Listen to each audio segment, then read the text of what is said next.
Okay, alas, we're coming to the end. This is video 5 for chapter 5, and we're going to be discussing the real GDP. Again, the word real means you've taken the nominal version. In this case, it's real GDP, so that would be the nominal GDP. And we've deducted from it the inflation rate. And we are going on rates here, on percentages. Now, we can divide using a fraction and using other methods. That's coming up later. But for now, this is all we are doing. Now, let's read down here for a second. Real gross domestic product decreased, this is the most recent information, at an annual rate of 0.9% in the second quarter of 2022, according to the advance estimate released by the Bureau of Economic Analysis.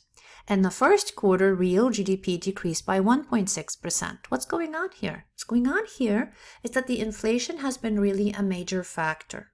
So nominal GDP minus the inflation is always a rate, gives you what the change in the real GDP really is. So here's an example from 2021. In 2021, the nominal GDP increased by 10.1%.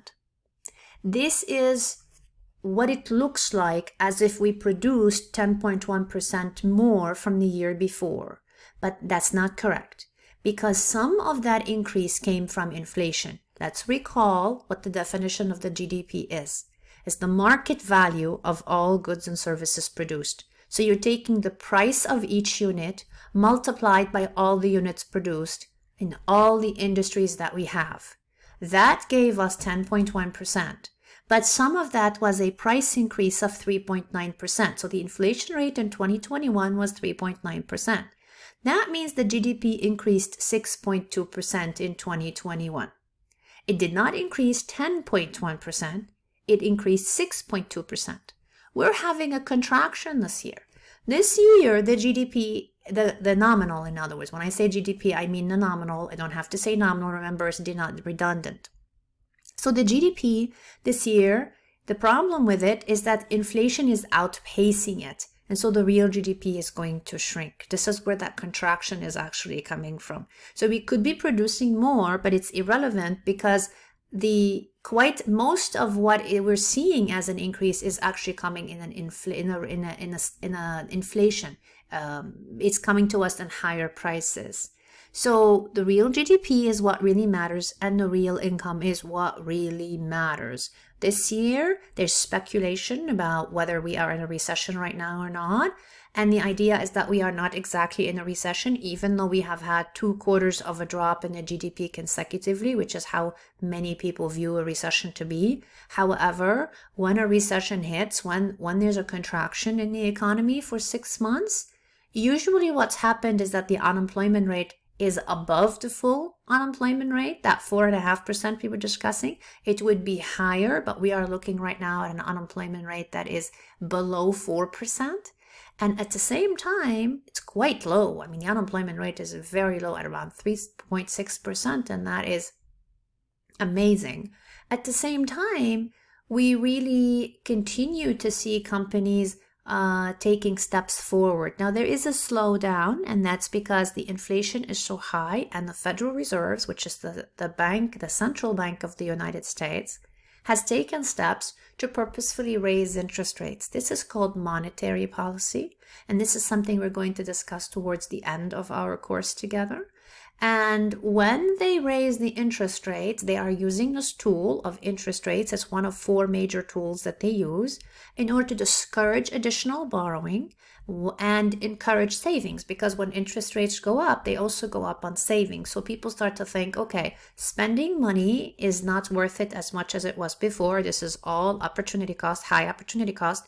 It makes sense to begin saving because the interest that's being earned on the savings is actually rising.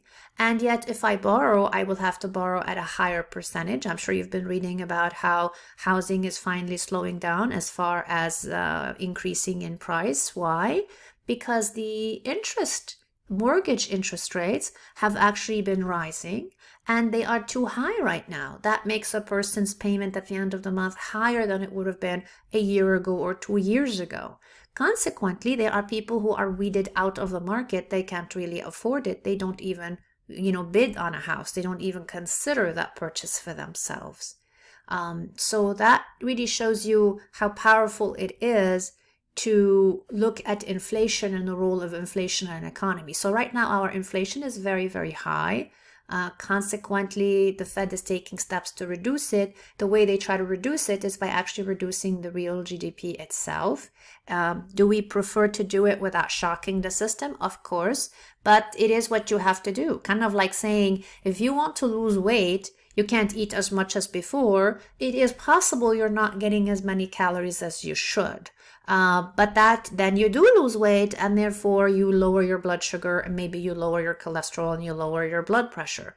And think of, actually, let's go back here for a second to our 3 objectives. The 3 objectives are really like taking the vitals of an economy. Think of them as your heart rate, your blood pressure, and maybe your temperature. So think of the inflation as temperature. When the economy has too much friction, it overheats, the temperature is higher. This is the prices.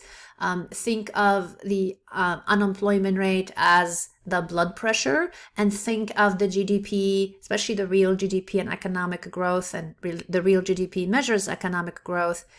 Think of it as heartbeat. So your heart is healthy and it's doing really well when your blood pressure is under control and your temperature is normal, right? This is what we really want. So those are the vitals of an economy. Okay, you guys have a wonderful rest of your day. I wish you well, and I will see you next chapter. Have a great one.